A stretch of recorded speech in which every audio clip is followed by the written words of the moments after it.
যে পিতা সন্তানের লাশ শনাক্ত করতে ভয় পায়, আমি তাকে ঘৃণা করি। যে ভাই এখনো স্বাভাবিক নির্লজ্জ হয়ে আছে, আমি তাকে ঘৃণা করি।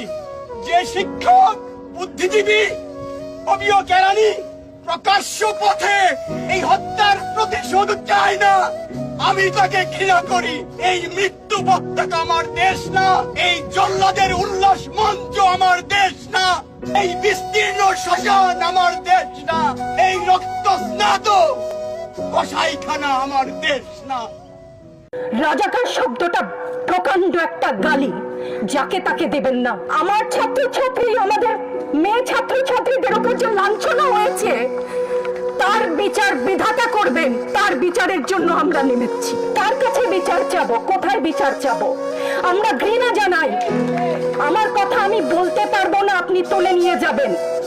প্রতিবাদ করতে পারবো না, ভিন্ন মত প্রকাশ করতে পারবো না, আপনি আমাদেরকে রাজাকার বলে গালি দিবেন।